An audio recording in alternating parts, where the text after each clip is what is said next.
Hello everyone, welcome to the GlobalSpa Soneva Soul Talkers Table. Now this is one exciting and innovative session we'll be having today. Not only do we have the stalwarts of wellness right here with us, but we are also hosting this session at one of the most beautiful wellness destinations in the world. Right. Soneva. Soneva Fushi is a favorite with all of us. I know most of the wellness conversations happen in boring places, but this is going to be a totally exciting one, and like I said, at a wellness destination. So Soneva has launched its iconic new program, the Soneva Soul. It is a transformative wellness concept that is bringing generations of wellness wisdom together with today's modern science and innovation. The concept offers personalized wellness treatments that make use of both spectrums to reconnect your mind, body, and soul. Expect vitamin therapies, sleep programs, cryotherapies, herbalism, Ayurvedic medicines, healthy cuisines, and of course, much, much more. What's interesting about this concept is that each Soneva Soul Wellness Center has been curated keeping its surroundings in mind, which makes every Soneva experience different from the other. Keeping this conversation on transformations alive, we have these iconic personalities with us. And of course, it's being led by Sonu Shivdasani, who I always say is the father of wellness. He got into wellness and created these beautiful resorts much before anybody else even thought wellness. So we really want to congratulate you on the launch of Soneva Soul. It is so exciting. And then, of course, we have these lovely wellness influencers, or I don't want to call you influencers, but people who have really made wellness really big in India. So we start with Yasmin. Yasmin Karachiwala is the lady who made Pilates the gem it is today and is behind most of Bollywood's fitness. Right, Yasmin? Kind of. Very well. Luke Coutinho, the integrative medicine guru who has given holistic well-being a new platform. Thanks, Luke, for being here. It's really great to have you with us. Thank you. Pooja Makhija, the nutritionist and dietitian who's redefined eating healthy and looking good with that. And of course, Anshuka Parwani, who is one of the most renowned yoga instructors among celebrities and fitness enthusiasts, and also the baby of our group. Yes. With these coveted wellness leaders with us today, we will decode wellness, and of course, we will talk about the Soneva Soul experience. So Sonu, tell us something about Soneva Soul, and where did this idea really germinate from? Well, it started, as you know, I've been in wellness for many years, initially with Six Senses, and I've always been into alternative healing. So my sort of alternative healing journey started when I was about 16 or 17. I had a sort of bronchial issue with my chest, and normally you go to the doctor and they give you some antibiotics. So I was passing by the Cromwell Hospital, and someone said there's a good doctor there. Went in, and instead of the doctor examined my chest, and instead of just prescribing some antibiotics, told me to take my shirt off. Okay. And so I did. She was quite pretty. So I lay on the bed, and then she started sticking needles in me, acupuncture, and literally I fell asleep. I woke up sort of 45 minutes later, and the wheeze I had all gone. Really? It was amazing. so quick. So I was just really impressed by that, and that really put me on this alternative healing journey when I was very young. And then, of course, we had Six Senses and had a lot of exposure to wellness and practitioners from all over the world. And what prompted Soneva Soul was back in 2018. So I'd been unwell for about a year, gone and seen doctors, and they'd said that I was just a virus. It was a bit like, it was the Epstein-Barr virus, which my blood markers were showing quite high. And it's something you normally get when you're young. And when you're young, you take time off, and your immune system is much stronger, and you combat it. I continued. I was maintaining my sort of busy schedule, and I didn't get better, so it kept on, and it was actually getting worse. And then I found myself in September 2018. I was on a road show, meeting various people in different cities, travel agents, travel partners, etc., and then going to a big travel fair, Pure in Marrakesh. And I'd coming in from Moscow, having lunch in Vienna with some guests, going to my hotel, and I couldn't climb up the stairs. So I had to press the lift button and go up, and I then thought about that. There was no way I'm going to go to Marrakesh because the weekend involved a lot of interaction, a lot of presentations, and actually climbing up hiking with some of our guests who we were inviting. So I called up my team. I said, look, you're going to have to manage it without me. And I looked at what was near, and there was Henri Chenot in Murano, which wasn't too far. So it was like one short flight from Vienna airport, and then it was like a 1 hour drive. So I booked into Chenot and arrived there, same thing, I could hardly walk up the stairs. And then with the diet they had, I was doing IV vitamin C there. The nutritionists had put a lovely diet together, their mud baths, their cleanses. By the end of the week, from not being able to walk up the stairs, I was on a cross-country bike. It was quite hilly, the area, going for about 2 hours up quite steep inclines. And so my health had changed dramatically over the week. Then I'd agreed with Ava that I'd meet her in Venice. We hadn't been to Venice for a long time, and we wanted to see the new island. So we checked in there, and lots of friends from Venice had suggested some great restaurants. So after a weekend of fantastic lunches and dinners, lots of wine, I was struggling again. So Ava said, there's no way you're going to Mali directly. You're coming to London for a few days. So she was on her way to London, so we went to London. And I booked a chest x-ray. I thought it was something to the chest because I was breathing, not breathing, etc. And so I had a busy day, and I went and got the chest x-ray, and I grabbed it and paid for it myself with my Amex card. And said, I've got an appointment with the doctor, so can I take it with me? So I went to see the doctor. They're looking at my emails as he's examining it, and he said, they shouldn't have given it to you. Okay. And I said, yeah, but I'm leaving tomorrow morning, and so I needed you to look at it. You couldn't wait for the results because I want to know, what it is. And I think it's just a little bit of bronchial thing, and most probably some antibiotics will cure it. He said, no, unfortunately not. Have you seen it? And through the x-ray, you could see about 30 tumours, and one was 9 centimetre by 5, and lots of other ones. And then we did some more tests. I stayed back. Obviously, I didn't take the flight. Stayed back, and after about a week, I was diagnosed with stage 4 lymphoma. So what had happened was that created the context. I had this virus, and I hadn't cured myself, so I had this context of high inflammation markers, which sort of was very attractive for the lymphoma. It's a bit like having fantastic Soneva compost and creating the amazing salad. I was doing the same with the lymphoma by the way I was behaving with my body. So, what I realized was that I had all these tumours, and one had collapsed one lung, the other was, being strangled, the aorta was being strangled, and by these tumours, but I was going up and down clearly. So my diet and my health was changing. So when I was diagnosed, the doctor said, I'm going to put the chemo up your spine because we're not sure if it's got to the spine. I'm going to lock you up in hospital for a month. I've got a bed for tomorrow morning, and 6 months you can't travel. And so I said, well, how long have I had this for? He said, most probably about a year. I said, well, okay, a couple of weeks won't make too much of a difference. I'm not going in tomorrow morning. Give your bed to someone else. And I stayed back at my sister's house and halved all my meetings. He gave me some steroids to stop, to arrest any growth. And I sort of researched about alternatives, and I eventually ended up in Turkey. And long story short, after traditional chemo plus the alternatives, so Turkey was the only place they do that, because if the doctor prescribed what he did to me in London or the US and I died, when you're stage 4, there's a high risk of death.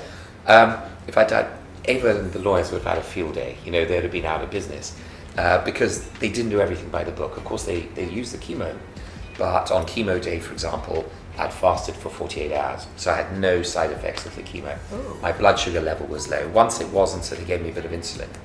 B12 in my bottom just before, hyperbaric oxygen for an hour, a bit like what we have here. Then they gave me the chemo, I started eating, and then they put me in a hot box, hypothermia. So for 1.5 hours, I'm at 46 degrees, sweating a lot, urinating in a bottle, and then they wrap me for another hour. This is when the chemo is still going in, and then the IV vitamin C and antioxidants. So none of this is by the book, but I felt the tumours going immediately, and so I did an X-ray after my second cycle. Which is after how long? Each cycle was 21 days. Okay. So I do, the first time I spent the whole 21 days there, and I go to the clinic every day and do all the complementary treatments. and every week they'd still put me in the hot box in between, and then I'd do local hypothermia where they put a hot blanket on your chest. And after the second cycle, I took an X-ray, and I felt it was going really well. I was peeing a lot, and that's at night, and it was coming out. Even the week after the first chemo with the hypothermia, I think that helped a lot. Anyway, they're all gone. There was just some carcasses of some.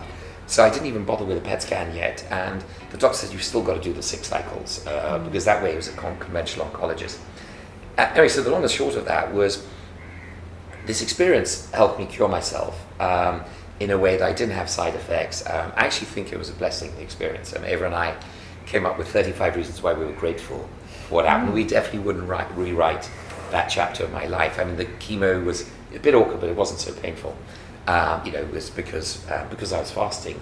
I ate 600 calories the next day. I just rested. I slept a lot. Thursday I was at the gym, and then Thursday evening we'd go and have a nice dinner. Wow. And we discovered a new city. Whereas normally you it's like swallowing metal, and you have no appetite, etc. But the long and short of it was that I realized that if I checked into a Six Senses resort spa rather than going to Henri Chenot and Murano, I wouldn't have improved so much over the week. And I realized all these alternatives. And after the second cycle, I'd come here for 10 days and do a little mini panchakarma. So 10 days at the clinic after the chemo, came on the Qatar Airways flight, another week of panchakarma, a day or two before, a day or two after, and I'd fast on the Sunday, fly out to Istanbul and start on the Tuesday when I got there. But that panchakarma helped me as well. And I realized that all of these things were very helpful. So I realized that in our resort spas, even though people aren't coming for a cure like when you go to Chenot or you go to Shah Wellness or Lanzarote or whatever, I realized there was more we could do than normal resort spas, and that people would still find it appealing. And very often you find families.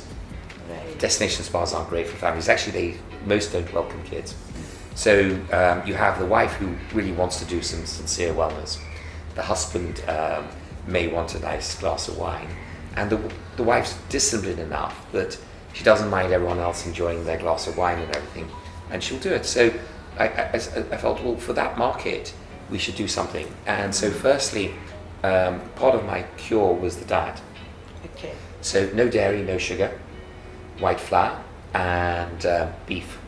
I avoided beef. And so that's a key performance indicator for our food and beverage team. So we have 60 different ice creams. They're all based on alternative sugars, not the processed one, and of course no dairy, almond milk or coconut milk, and it's still quite tasty. And it's Soneva Jani, you'll see Chef Christophe. We are totally agreeable with that, because we've been trying all your ice creams. Oh, good. We couldn't try all 60, right. But I think we did We did pretty well. Oh, no, good. Well, go to Soneva Jani, you'd love it. Yeah. There, Christophe's done a better job there. Then the chocolates we've got dairy-free, sugar-free chocolates. That's helped a lot in our diets, and we've tried to avoid that. And then in the spa, as you touched upon, the hyperbaric oxygen, which helps all sorts of things. In fact, when people have when people have comas, go into comas, they sometimes put them in a hyperbaric oxygen chamber to revive them, because when you have a stroke and a coma, quite often it's the lack of oxygen in the brain. The brain takes 25% of the oxygen. This is pressurized. The IV vitamin C, the ozone therapy, where we take the blood out and add ozone in. The cryotherapy is coming soon, this idea of extreme hot and cold. We haven't introduced hypothermia yet, because we feel that for a lot of our guests, I think that would be just too far, being in a hot box for an hour and a half. Right. But we have Dr. Arslan, who you might have met, our integrative medicine doctor, who's a qualified American MD, but also understands alternatives, and as you can see, he's very passionate about alternatives. And there are about 400 doctors in the US who are qualified like that. They're official MDs, and then they have the opposite. Dr. Fabio is a fantastic traditional Chinese medicine doctor. Dr. Vidya offers the traditional Ayurveda. So just that depth, which you might not normally have, and then fantastic chiropractor in terms of hortensia. So that's really the idea of Soneva Soul, is offering a bit more wellness in a resort context. And then one day we might build our own destination spa. That's a future ambition.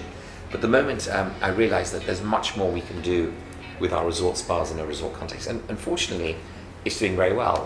The revenues are double what we were doing with our old standard spa format, because Six Senses used to manage it. Yes, I know. When we sold, we had Six Senses continue the management agreement as part of the sale of Six Senses. So we took that over, and the revenues have doubled, and people are enjoying the wellness experience. And as we continue, we'll add a bit more. PRP will come soon. Okay. Stem cells, and all of those things are taking pushing the boundaries of wellness that you normally get in a resource, and sometimes even in destination spas. And one of the things I noticed, because I started to become very passionate about going to these destination spas after the Chanel experience, Lanzarote, etc., is they're fantastic on the Western side. They're amazing diagnostics. So what you find with modern Western science is brilliant when it comes to research, understanding the body, epigenetics and all of that. The whole importance of the mind and how science has proven, that you are the placebo, if you paraphrase the title of Joe Dispenza's book and all of that. And incredible things, and the heat and the IVs, etc. But they miss out on the East. So Chanel didn't have to have no yoga, no meditation, not even that. And so Soneva Soul is very much about the best of the East, because it's thousands of years of wisdom. Absolutely. So, for example, I was chatting to my brother the other day. We were talking about the fact that when you take turmeric, you have to activate it with pepper. And now there are lots of studies. The National Institute of Health have analysed that, and they've explained in detail what the process is and what the chemicals are and the compounds are that activate in the pepper the turmeric. But for hundreds of years, Ayurvedic practitioners have known that. So that's that ancient wisdom that modern science is only now starting to understand. Exactly. So I think when you try and combine the best, and you have of both, and you have people who are open to both, that's great. And so often people are either very passionate about one or the other. So it's a very long answer to the question. I'm sorry about that. No, we wanted this. I wanted because to it's a good set the context of why we're here and Absolutely. why we're creating what we do. And we will continue to push boundaries all the time and evolve. And it's always happened. Like if you came to Soneva Fuji 25 years ago, oh yes, it'd be completely different to what it is today, because every year we're just innovating all the time. Yeah, and it's a very inspiring story what you've just told thank us, you. and I think Soneva Soul is something absolutely amazing, which I don't think anybody else in the world has such a concept where you have an ambience like this, and where you can get all the kind of treatments that you're really looking for. And now, Luke, I'm going to come to you. You're a big believer in holistic living, and that is what has made all your clients imbibe. You've made them all imbibe that. How essential is it today, do you think, to really live a holistic way of life? It's the only way. I mean, we have an example right here. Right. It's the only way. You need to combine. Too long has, the medical community separated the mind from the body. And everything starts up right over here. What you think, what you believe. And of course, there's destiny. If someone's going to die, they're going to die. It doesn't have to be a disease, it could be anything. Yes. So the whole point is, I think now we are reconnecting the mind and the body using the East and the West. I agree, the West has fabulous diagnostics, but it ends there. You have epigenetic studies, but what do you do? So everyone knows I have a bad gene, a mutated gene, but what do you do now? And you're on a wait list on trial medication, but in the East, we know that today we can upregulate genes, we can downregulate genes using your own breath, pranayama, oxygen, IVs, nutrition, food, everything, movement, everything together, including sleep, which is the most underrated medicine available. So holistic for us is everything. So I specialize in integrative oncology, and exactly what Sonu just mentioned, it's everything together. It's everything together. The fasting is therapeutic. I wish more clients of us and patients would listen to that, because it works on the simple principle of when we fast, our cells protect themselves, and that's why the chemo can get into your system and your cells have bulletproof over them. So these are the things that we're trying to introduce, but we're up against a world, and the medical world has their own reasoning. They don't have the knowledge shared to them. They think that, you got to eat more because you got to be stronger for chemotherapy. But none of our patients who fast, they come out stronger. They're not nauseous, they're not vomiting, they go back to work. In India, people go back to work, right? I completely agree with you on that thing of fasting. So there's so many people I've advised, and so often they send me an email back, the doctor's saying I should eat a lot. I'm saying you're nuts, so to just try it once. Do the old thing, do what he suggests, and of course they're in agony and they can't take the chemo. Some people have the resistance. And then the next time they fast, and the emails are profusely thankful and grateful, because and they go back to work. A lot of people in India, they take chemo radiation and they go back to work. They've taken a break in between, because you know how it is in India. I mean, they'll have to go back to work after a while. So for us, holistic's everything. We've gone beyond just I mean, everyone talks about the soul, but for us, if you do the right things, you're already connected. Right. You know, I think a lot of people take these very stringent paths that, connect with your soul. You don't have to. We're disconnected. We're naturally connected, but we disconnected when we start doing the wrong things. We move away from nature, which is why, like an environment like this, a lot of people can't heal in the city. So we have a lot of patients who also go to Istanbul, they heal over there, the non-conventional way, chemotherapy over there as well. Yeah. Oh right, so you send patients there. Yeah, Chhabra as well in Portugal with Dr. Greco. So we've done a lot of work with him as well. I see. Oh, fantastic. So what we realized over there, while they have some of the treatments, they've integrated it really well. Yeah. So a lot of people in chemotherapy come back because they can't do the ketogenic diet. So they don't want to, it's too, they want their carbs. So we kind of have a balance between that. But again, I think sleep, I think sleep is underrated. And they don't understand that melatonin is one of the most powerful anti-cancer hormones. Yes. And we activate it, people think it's only the sleep, but melatonin has a proliferative identification function. So while it puts us to sleep, it's moving to other parts of the body, communicating with the immune system. That's why we're supposed to stop eating at a particular time, because we've just discovered, not we, scientists have discovered melatonin receptors in the pancreas. So which means as the sun sets, we stop eating, it sends a signal to the pancreas to stop working, which is why we find it difficult to digest a late night meal. High sugar will affect your levels the next day. It's incredible. So I think in our model of holistic oncology, integrative oncology, we're just trying to harness the intelligence that already exists in the body. It's there. It's already there. So using nutrition, using exercise, using movement, using sleep, using emotional wellness, nature, you just put yourself in a platform where the intelligence starts to work. And of course, I do agree, a lot of our patients need chemotherapy. They need radiation because the damage is already done. Right. Yeah. And so we're integrated, we're not really The alternative. only thing I'd say about radiation is once you try and avoid it like the plague, because doctors, so my oncologist actually prescribed, sorry to interrupt, radiation. And I sort of read about it, and because that, my sister died of cancer, she had breast cancer. She had radiation, it came back, and funny enough, her oncologist told my brother-in-law after she passed away, and he said it was the radiation that caused the secondary cancer.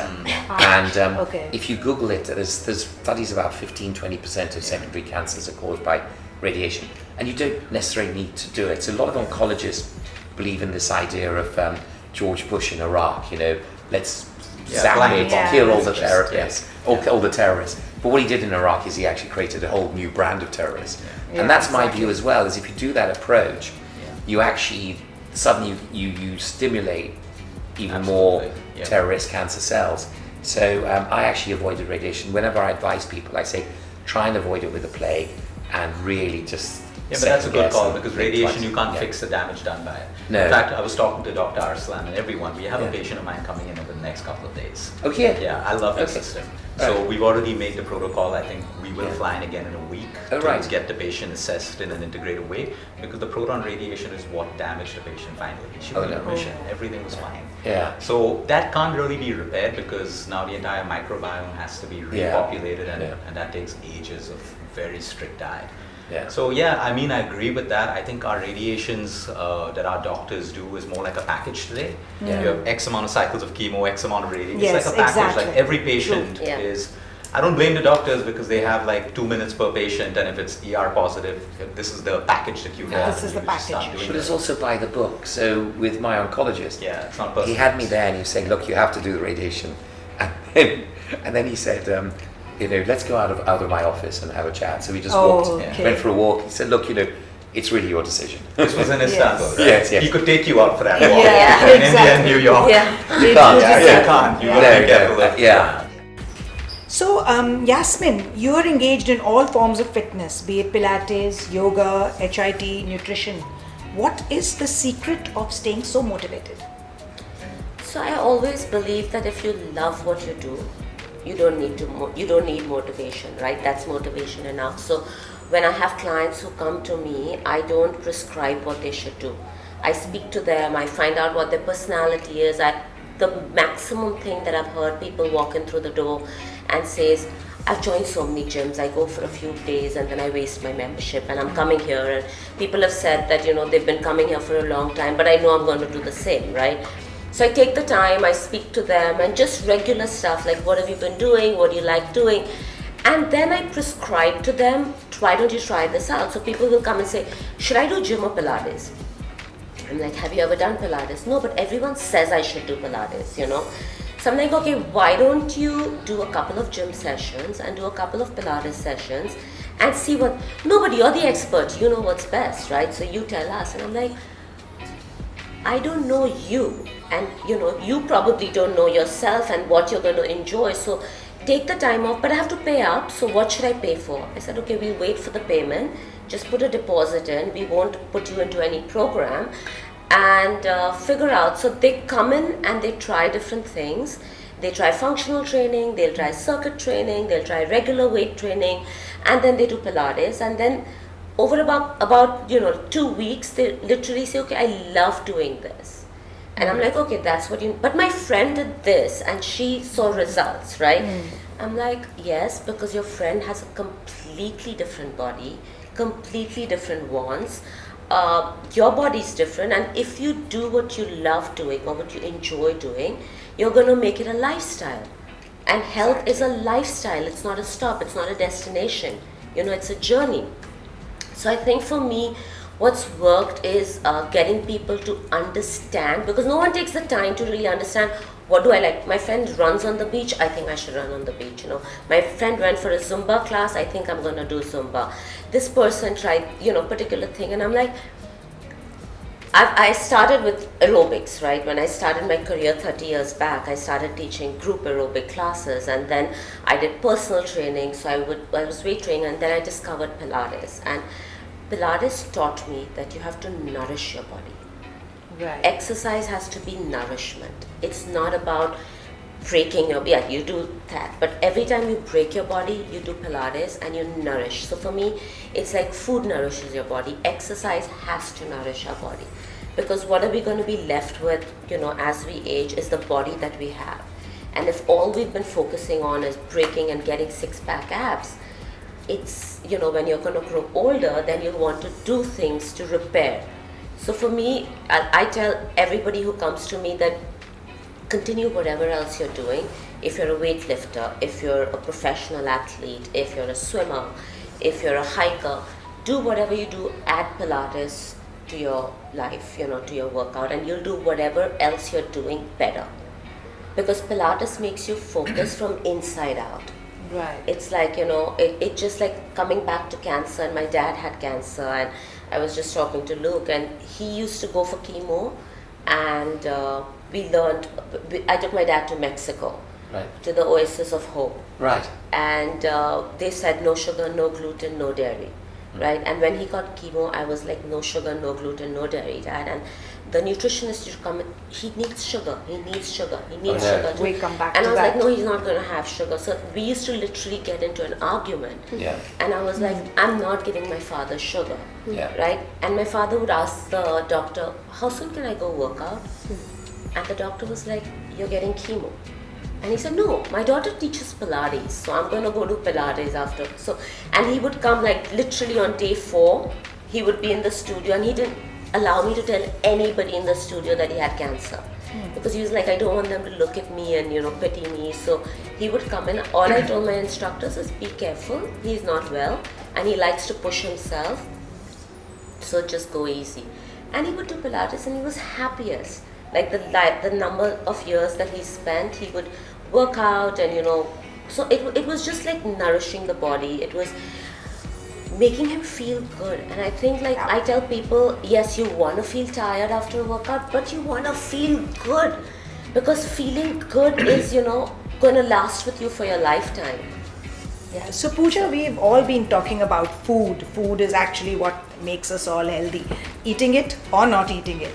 So tell us something about the way you handle your clients for nutrition. What is it that you advise them? The first thing that I've changed how I talk to them about food.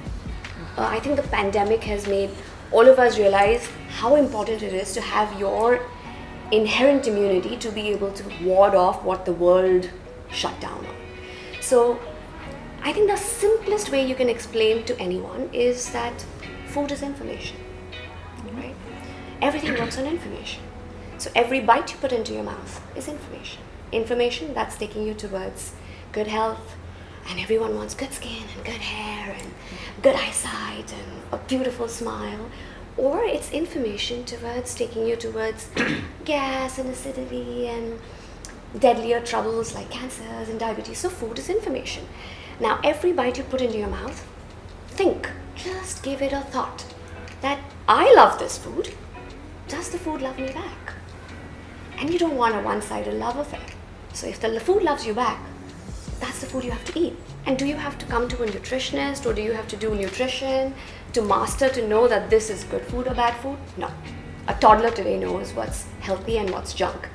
But we mask it and we say, it's Sunday, I'm on a holiday, I worked out, I deserve this.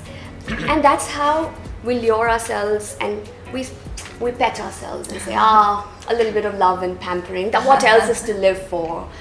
So all I tell everyone is just, if we just put in this simple thought that I'm not saying all your life and all the time eat only foods that love you back. A little bit of naughtiness is fine, so as long as majority of the time there's nurture. You're eating to give that body what it wants, and then the body automatically gives you what you want. Whether that's beautiful hair or a beautiful smile or that spark in your eye, that comes from the food you're eating. So you can't say, I can eat unhealthy food and still I want a healthier lifestyle because I do yoga, because I work out, I know how to de-stress. But if you're not giving the body the right fuel, I don't know how you're going to be able to. So that's the very basic that I take them down to, whether it's little children, and that's somewhere where I've realized that I think my goal has to go is to teach children. And having kids of my own made me realize that it's so much easier to nurture that sapling right and mold him towards good health and nutrition, which is what we should all be taught at schools. We are taught history and geography and algebra and a square plus b square, which we don't land up using in our lives. But what they need to teach us is basic human anatomy and what good food does to you and what good food doesn't. Because teach them young, and they are propagators. Absolutely. My girls, for example, learnt the lingo and went and taught their classmates, which is the reason why I realized that teaching children is so much more fruitful than undoing years of eating habits when you teach adults. And adults can only do it, sadly, short term, till the wedding, till I fit into that little black dress, till I've accomplished that 6 ab for that photo shoot. And then we tend to say, let's pamper. So I think every person, I believe, has a role why we've been put on earth. And I think my sole purpose is to teach children and perhaps adults, I'm not saying no, that food is just not something that stimulates hair.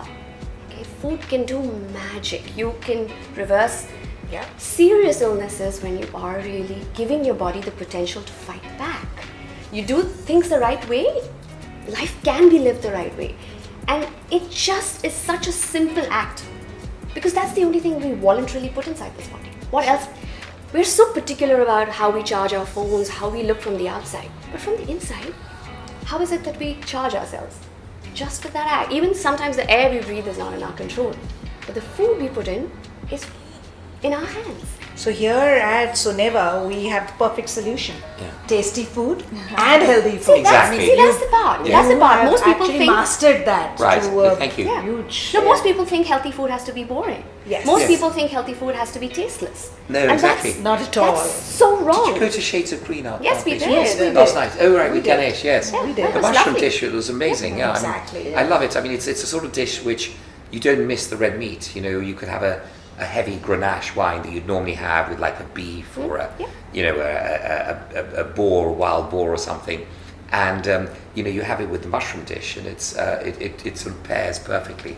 So I agree with you. I mean, we've always believed in the power of and. Exactly. Delicious and healthy, and I also believe that once your body's in a healthy frame of mind, you actually Automatically.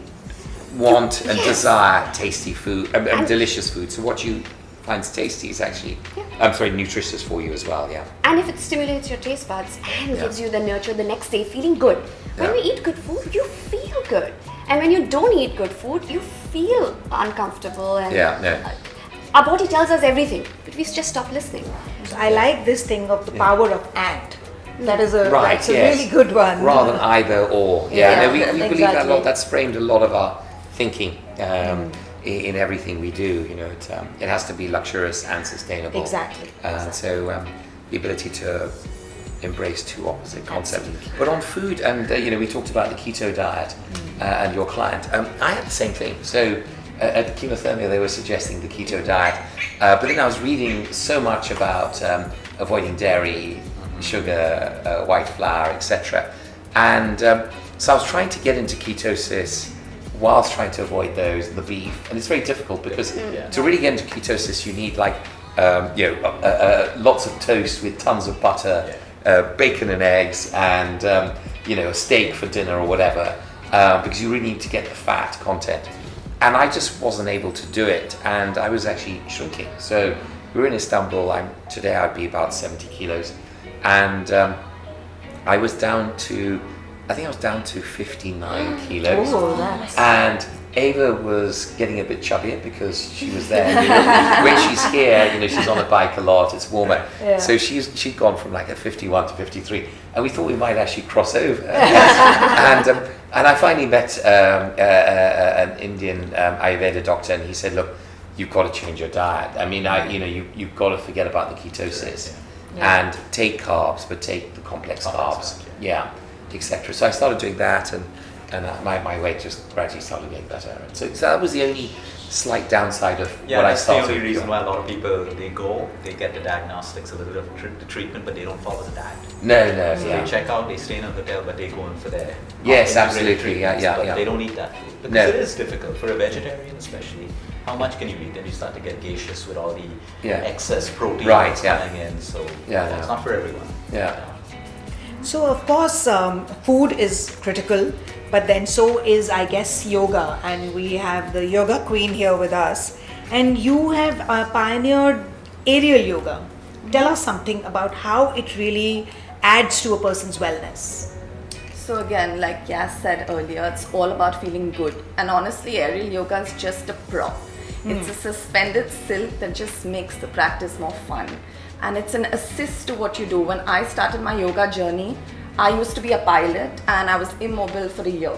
So for me, I started doing yoga asana practice with props, with ropes, etc. And I realized, because it was so disheartening to see that what I could do before the accident, I couldn't do after the accident. And I realized that there are all these aids and props that can make your practice wholesome, so use them. So for me, honestly, the aerial yoga hammock that I use is just to feel good, to achieve things you can't on the ground, and you can get a lot of anti-gravity inversion benefits which people usually can't.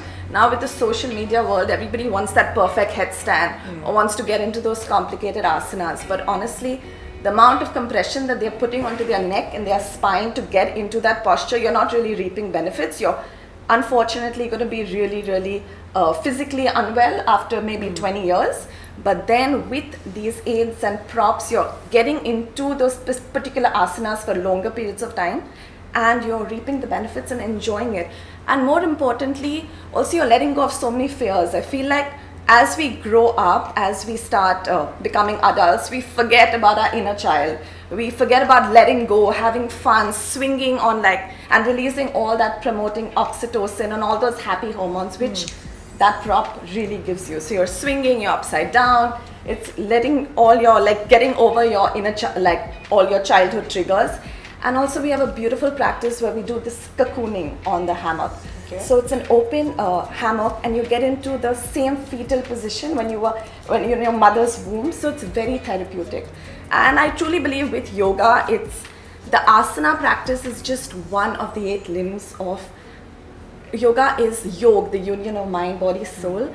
And it's really about the 23 hours that you do, for me, life lessons from a yoga mat or my hammock that I sort of translate into the rest of my day. I think we've all forgotten to pause, tune in, listen to yourself, because as you said, your body really knows the answers. Your purpose, your body is information, and you just have to pause, tune in. And I feel like yoga and my practice is, it's forceful connection. I mean, if you're doing a balancing asana and you're not really focusing on your mind-body connection, you're going to fall off. You're not going to be able to balance. So you get up and you rise stronger, and I feel like that really translates into the rest of my day, and that's how it's easier to sort of connect and use it as a lifestyle. Yeah, that's amazing. Actually, all these things are available here, and with the best of the best at Soneva. You are the biggest pioneer of sustainability. You always talk sustainability, and these days everybody is talking about sustainability in wellness. Tell us your views on that. Right. Well, yes, so stepping back, sustainability has been very much part of our DNA from day one. So I believe very strongly that a company must have a purpose beyond simply enriching shareholders like Ava and I and our partners and paying employees a salary. When you can do that, it can be very engaging. And our core purpose is slow life, imaginative and engaging slow life. And essentially it's an acronym. Was when we had Six Senses. When I sold Six Senses, I took our core purpose. Yes. And it was quite funny. It was a bit like chopping the heart out of the business when you take the core purpose, but the investors didn't realize that. So besides being into wellness, you also have that commercial. Right. So, which is necessary, I guess. Yes. With Six Senses Days, we had about 46 different nationalities. So it's an acronym for Sustainable Local Organic Wellness, Learning, Inspiring, Fun Experiences. I mean, in summary, what we're doing is we're offering our guests luxuries whilst minimizing our impact on the planet and enhancing their health. And we believe that these three concepts aren't opposites; they can actually feed off each other. And that's been very much part of our DNA right from day one. And we've just tried to see how we can do what we're doing and minimize our impact. And that's also evolving a lot as well. Our whole sustainability journey, it started from just protection of trees, for example, right. Building around and building our architecture like we've done with this banyan tree in this villa, Exactly. Building around the banyan tree and just protecting the nature, the type of material, so avoiding tropical hardwood materials and choosing timbers that look beautiful but come from plantations. Sandblasted pine, Clusiana, which is part of the eucalyptus family. It's a great zinc, etc. And then it evolved in terms of carbon emissions and then waste management. We recycle 93% of our waste. I don't know if you went to the eco center. I have seen that. I don't think they saw the waste management, but it's amazing. Right. I mean, if you go and see how they manage the waste, it is next level. And it's generally choice of everything. Yeah. So choice of materials. So we have lots of no-nos in our building that we would never tolerate. We try and maximize wood over cement because of the carbon impact of the cement industry. With food as well, it's the same thing. We have a lot of food no-nos. Yeah. We avoid endangered species. We grow as much locally as possible. But wellness and sustainability and luxury, they go hand in hand, and very often the preferred choice is it combines everything. So I'll give you an example. Our garden. So we have our food shopping list, our market list that the chefs have, would have thousands of items, and I'd say 70% of them come from outside. But in terms of volume and consumption, in terms of weight, 80% actually comes from on our islands. So we sort of gear our menus. So we might have that tin of caviar, the Rossini caviar, but that's not from the Caspian Sea because the sturgeon from the Caspian Sea is endangered. There's blood money because you have the mafia actually shooting rangers who are trying to protect the sturgeon. And so Jacob Marsing Rossini is a Dane. He's got sturgeons in Burma, China, near the Burmese border. The water's the same, the temperature, the magnesium in the soil off the lakes there. And it's very similar to the Caspian, and we have incredible. It's very nice, but we thought through that. But so that may come from abroad, but 80% of the volume actually comes from on site, the vegetables from the garden, and so it's healthier to have that rocket salad. People say that they've never had a rocket salad taste like that, which is so rich, and you really taste the iron because it's just been plucked fresh. So it's obviously much healthier for you. It's obviously more sustainable, and it's a luxury because you can't get a rocket salad like that in Bombay. You might be the richest man in the world with a 40-story house, apartment as your house, but can you have a rocket salad like that? Or walk barefoot for a week? I was coming to that barefoot part. And walking barefoot's grounding. Yes, We know exactly. that there are a lot of health benefits from that. The fact that you are walking barefoot means that our floors are natural materials, sand, etc. So you don't need the imported marble, and which is obviously more sort of costly on the environment in terms of CO2 emissions to get it here. A lot of our venues can be non-air conditioned because you're dressed much more casually. Our chocolates, they're dark.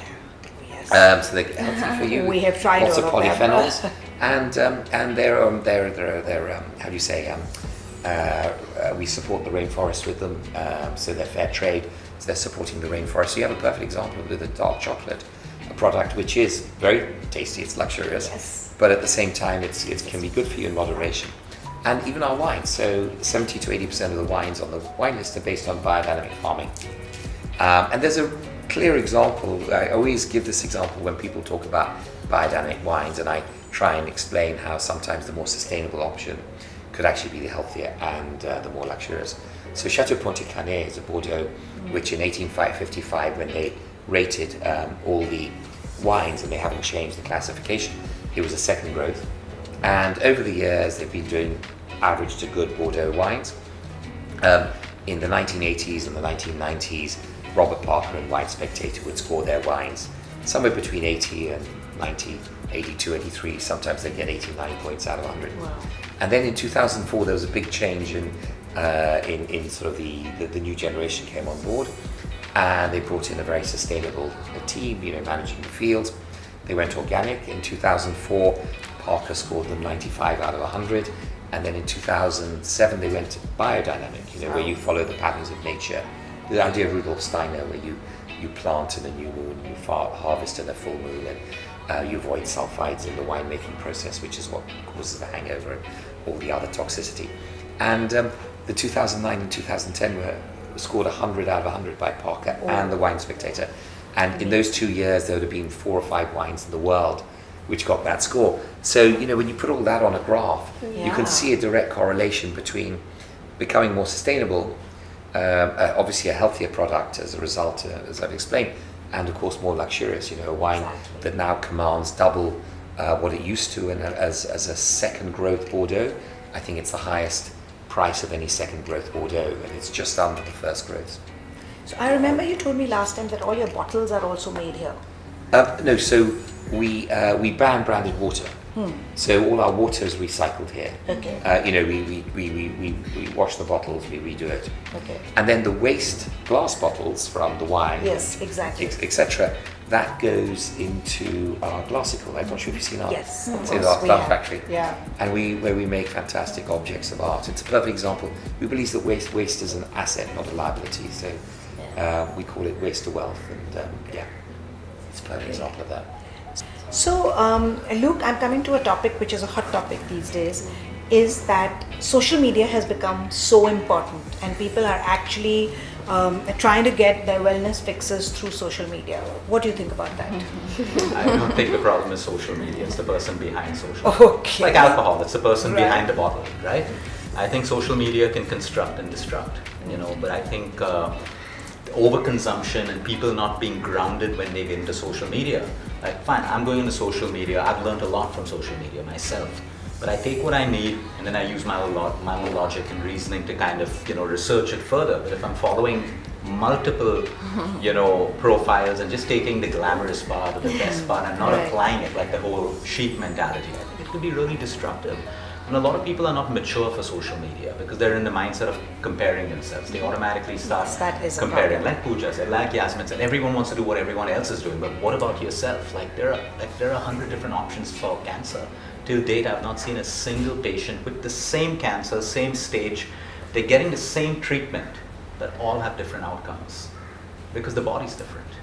How it accepts it, the gut's different. So I think social media, you require to be grounded when you're on that platform. And personally, we need to limit the time that we spend on it.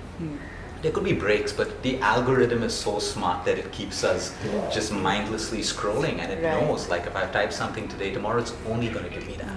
So I Yes, encourage a lot of my exactly. clients sometimes in your search feed, put some new topics. So it changes your algorithm. So it kind of changes the content coming to you. So if I'm only looking at like Bollywood or Hollywood or great bodies or six-pack abs, that's the content I'm going to get. Sometimes I'll put like biodiversity in, or I'll put like good food. So I'm getting a mix, but you still got to be grounded, because at least I believe I'm pretty grounded, but sometimes social media gets the better of me. I'm all of a sudden like caught in this entire. So yeah, it's, I can't really say it's bad. It's also given birth to so many industries, so much awareness. I know some of our patients who learn from the social media content that we put up. We learn from one another as well.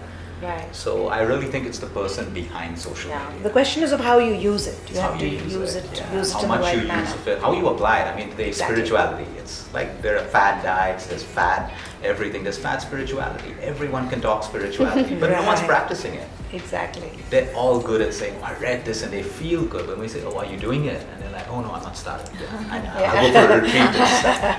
So I feel action is missing. There's Yeah. knowledge and action, but knowledge without action just, remains knowledge. So Yasmin, Pilates has suddenly become a trend. Is it a trend, or is it something that really benefits?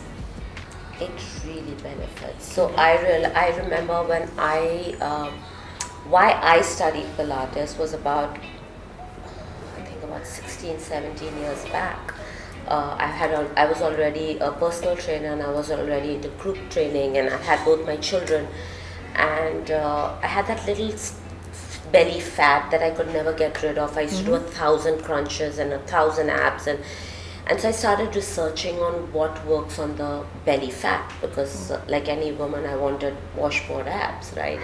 And especially being an instructor now, even when you've had 2 kids, you know, there is an image that I want to portray for myself. Like my husband sometimes tells me, why? And I said, but it's for me. I'm not doing it for anyone else. And I found this thing called Pilates, and I heard about it, I read about it. It said, you know, it works on it gives you a great core. For me, core meant abdominals. So I called the school in California, and I said, I want to come. And they said, have you been practicing Pilates? And I said, there's no one in India who teaches it. They said, we're sorry, to become an instructor, you have to be practicing Pilates for a year. So I said, that's really not possible. They sent me some DVDs, I started doing them. The roll-up looked like a sit-up, and I was like, why are they telling me to do things that I'm already doing? So I called them back and I said, I really need to come. And they said, you'll be wasting your money and time, because a lot of people who've already been practicing find the training very difficult. Done that, you know, overconfident, went there.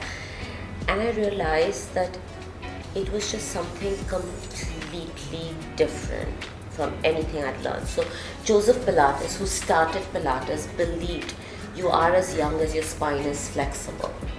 So if you are a 70-year-old with a spine which can move in any direction, that's why your biological age is different from, you know, your physical age. And we learned about Pilates, and every movement, like the sit-up that I thought, there's so much thought into the movement, the science. It's a combination of yoga, gymnastics.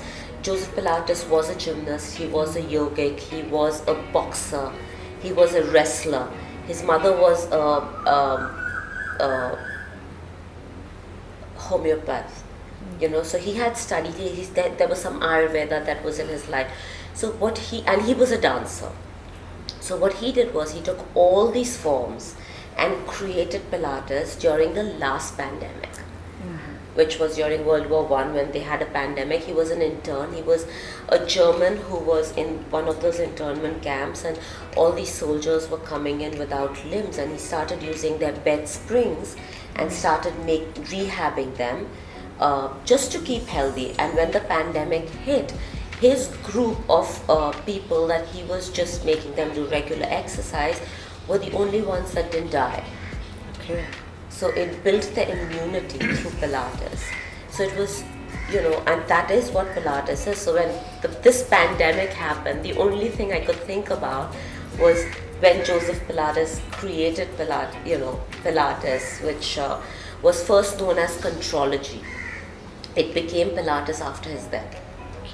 So it works from, like I said, it works from the inside out. It makes everything you do better. It's basically a way of life. And when I put Pilates into my weight training or into group classes, the outcome is very different, because the way I look at a body. So in Pilates, we believe that we train the body in front of us, right? There is no set pattern. There is no one shoe that fits all. There is no, okay, I'm doing group classes are a bit different, but even in group classes, we like to keep them smaller. We like to know people who are doing our classes. Now we have the equipment which works like magic. So, it's a lot of nourishment, like I keep saying, and I think sometimes people get fed up of me saying that. But I just feel like if you're nourishing from inside out, you're doing yourself such a great service. So, nutrition is important. But what is the ratio of nutrition versus exercise? Oh, I think Yas and I do agree on this. It's 70% done in the kitchen, and we give 30% to movement, any form of movement. Why? Is because, like I said, the only way that you can charge your body is by the action of eating. There can be variations. I'm absolutely not negating the importance of exercise. But if you don't eat right, that's the thing. Most of us, when we work out, we feel that it's a ticket. Now you can eat what you like. It's a ticket to be able to cheat. That's the switch that we have to realize, that they both go hand in hand if you do them well, and they don't have to clash with each other. They literally have to complement each other. Right. So if you eat well, you move well. You move well, you eat even better. They hold hands and they build up the domino. So most of us, when you're overweight, don't have the ability to exercise is because parts of our body hurt. So I can't walk because I'm overweight, and I'm overweight because I'm not moving, and so the vicious cycle can be broken if you start the art of eating right. So I think it's a mix between the importance of both, but I think what we make in the kitchen and what we make in the kitchen, not the food we buy from the supermarket, is what holds the strength. So why don't you bust some yoga myths for us? There's so many. Yoga is boring. Let's start with that. It's absolutely not. Yoga is only for women, but although I see that trend changing rapidly the last few years, pregnant women shouldn't be doing any yoga or yoga practice. And personally, over all the students that I have been teaching over the years, 90% or maybe more than that have had natural deliveries. And I've been reading about studies which also tell you when women are pregnant, they're moving, and especially with certain yoga asanas, it actually helps you to get the baby's head down on time. We get rid of the C-sections that are so common nowadays. And then there are so many. Yoga is a cult, it's a religion. And I feel like just culturally, we used to practice it more in the Hindu lifestyle, not even a religion. So I feel like there are so many, but the most common is yoga can't make you lose weight. And that's absolutely not true, because everything starts with your breath. Everything. That's the only constant that we have from the time we are born till we leave. The breath is, and we can control our breath. So with regulated breathing, pranayama, and I could go on about that, but that is life-changing. So yeah, yoga can control. I know a lot of people who've started when they're obese and can't move. We just started them with a lot of breath work and pranayama practice. And over time, we just see how they start curbing their excess need of food. They start moving. They have better control over what they not only what they're putting in their mouth, but also what they think, their thoughts, their action. It's like the whole pie.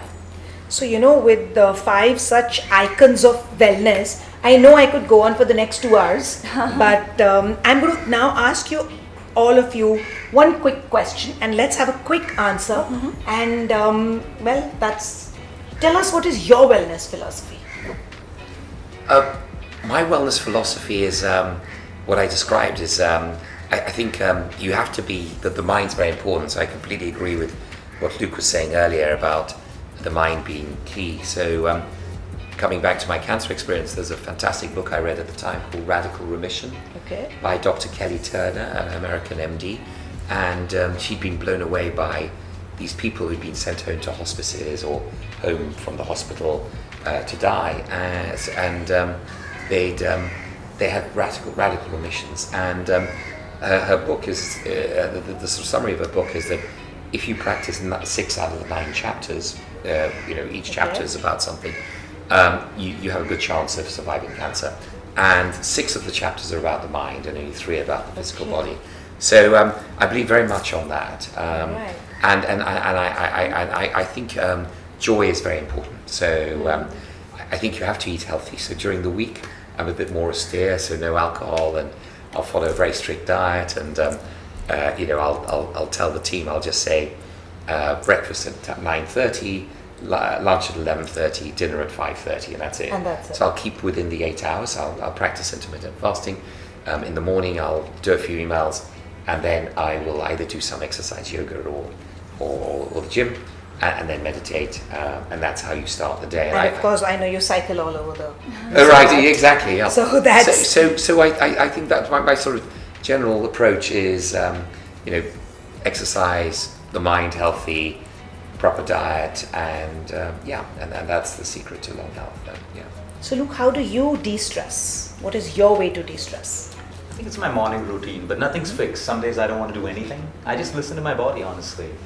And I kind of agree with you. I mean, when I see all of my patients, I don't want to talk about my whole mantra, but the happiest people aren't sick or they recover.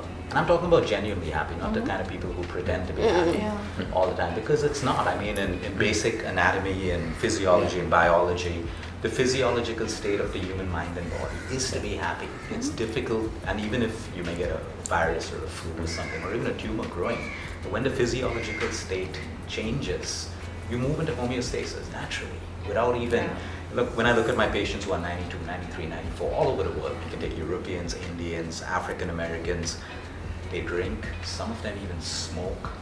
Their blood parameters are fabulous. Some of them would have even gone through a cancer, come out of it. But the one commonality, there's no superfood, everything's important that we all talk about. But they're just genuinely happy people. They have struggles in their life. A lot of them have gone through breakups or a death of a child. But they just focus on being happy. And I strongly believe, if you asked me 2 years ago, my answer was different. 4 years ago, it was different. 9 years ago, it would be a superfood and stuff like that. But I really think, because when we look at below poverty line in India as well, where we handle all of those patients, at the end of the day, they're happy people and they're recovering better than our patients who have treatments in Sloan's and Mount Sinai and all over. I have a T-shirt which says "Happiest girls are the prettiest." I mean, guys also. I can't wear that T-shirt. It is true. I mean, you walk into a party in Mumbai or Delhi, and you'll see a lot of people who are just about how they look. And if you can look at someone who may not have a great body, but they're smiling and genuinely having a good time, and your eyes move there. The energy that they radiate. I think for me, it's just feeling good. Like she said, at the end of the day, we can't feel good with what we do. It doesn't matter. So restrictive diet, if it doesn't make you feel good, it doesn't matter. So there should be a balance. So Yasmin, in one line, what's the best way to maintain a fit body? I think you need to believe that you deserve it. My mantra is be fit because you deserve it. So I think you need to deserve it for yourself, because I think people are not living so much for themselves, but because of the expectations around. And for me, I feel like my personal mantra is I do what makes me happy, like what Luke said, and I never stress.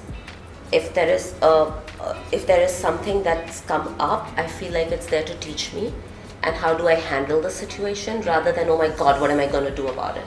It's like, okay, this has happened. Can I change it? Right. My only question to myself about any situation in life is, can I change it? I can't. I need to deal with it. Right? And I need to deal with it being happy. And because I deserve it. So for me, I feel like everyone should just feel like they deserve to be fit. They deserve to be healthy. They need to do it for themselves. And if you can do it for yourself, then you're so much more valuable to the people around you. Because we all have parents, we all have children. If you're truly in that state of happiness, of satisfaction, of being deserving, you can give others what they want. Right. So what are the 3 foods that we should definitely eat, Pooja? Definitely eat. Definitely eat. First I you- know, because if I ask you what we shouldn't eat, I know you'll say gluten and dairy. And so tell me what we should definitely eat. Bailey's chocolate chip ice cream. First, I know we've always They'll make you happy, exactly. Yeah, It so- works always. So first you have to eat foods that are inherently you. Don't try to pick up what's superfood, because till you don't make a basic beautiful cake, superfoods are just cherries. So first you have to make foods that are inherently you, foods that you've grown up on, foods that you relate to, and foods that are easily accessible, locally available, because the more difficult you make procuring, the more difficult it is to sustain that kind of lifestyle. So the foods you have to eat, one, I won't say that it has to make you happy, because many people skew that, because they think happiness is skewed towards how they stimulate the tongue and not how they nurture their body. But so I'm not going to say foods that make you happy, but foods that are inherently you, those are the foods that you have to eat. I also feel that you have to just go back to what our grandfathers ate. They ate a plate that was so scientifically, nutritiously balanced without knowing zilch about nutrition. And I could do a degree and a postgrad in nutrition, and my grandma knows all of it without studying anything. So they had their inherent knowledge of how to do things. So I would say go back to how our grandparents ate. And what else would I say? Three foods? No, That's- I think I don't think there are foods. I don't think there are foods. I think there are food styles, because it has to match your style. It has to match you. And it has to match the love you have for yourself, because you're not getting another body back. As famous as you are, as rich as you are, as influential as you are, we are not going to get an exchange offer to get a healthier body. So Absolutely you're going right. to live the life as much love that you give this body, it's going to give you back. So Anshuka, a great topic, or a very important topic these days, is mental health. In 2 lines, tell me how yoga can help with mental health. Again, like, it all starts with your breath and tuning in. Everything is so, we're living in a concrete jungle. Here it's beautiful, but back home, unfortunately, a lot of people can't take these holidays, or can't afford them, or can't tune out. They have to be at work 14, 20 hours a day sometimes. So I think when you just stay with your breath correctly and keep it balanced, when you keep your thoughts, your hormones, your breath, your inhalation to your exhalation balanced, that is tangible, because it actually, I mean, I know people say that's not tangible, but it is tangible, because it takes care of your cortisol levels, your stress levels, your hormone production, the way you think, and even your sleep. So I feel like that's all interrelated. And yes, of course, a severe medical condition cannot be cured, but prehab is what we really work on to not get there in the first place. Right. Because everything does start from here, but honestly, for me, I believe that everything starts with your breath. If you don't have a balanced breath, nothing in your life is going to be balanced. And I like to keep everything balanced. So I'm going to have to, unfortunately, wrap this up, because otherwise we'll just go on. And I'd like to take this opportunity to really thank you, Sonu, for hosting us. It has been wonderful, and I'm sure Yeah, thank you. Beyond Thank you. wonderful. completely Really, it's our agree. pleasure. Really, it's very Yeah. nice to have you here. You're very welcome. Thank you. No, my pleasure. It's been such a lovely 2 days, and we're looking forward to the Oh, yes, next it's 2 an as Johnny. well. Very Yes. good. Yes. Great. It's better than, I think, everything we ever heard about this place. Oh, really? And Yes. Oh, no. yeah, Okay. just Or Soneva watched Soul on just social blew media. up. Okay, yeah. The treatments were just incredible. Yeah. Well, you have to come and see. Well, you're going to Soneva Johnny. Yeah, You'll see. yes. It's a lovely spot where we built. So yeah. And the Soneva Soul over there, from what I have heard in the pictures I have seen, is absolutely outstanding. Yeah, it's very beautiful. Yeah. It's really beautiful. And we are going to be shooting our cover there. Oh, brilliant. And we really want you to be on the I'm cover sorry. with us. I'm sorry. So, It's a big thing that you removed time for us today. So Oh, yes. thank you for that. Oh no, it's been a pleasure. Because Julia was telling us how every moment of your day Yes. is like It's busy, busy, yes, yeah. and so we Yeah. really appreciate you taking this time No, for we us. appreciate Thank your you. coming. Thank you. And I think you should get a big thanks for making Yes. this happen. It's a great initiative. Yeah. Thank you. thank you so much. No, because to Yeah. get Yes. like-minded people, to Yes. get like-minded people to talk about something that we totally love to talk about. It Yeah. shows in our eyes and our words and our actions how we talk about it, and to bring that group together here in heaven. Is heaven. Yeah. The Coldplay Paradise song is Good. Yes, so now Okay, let's head thank for you. food.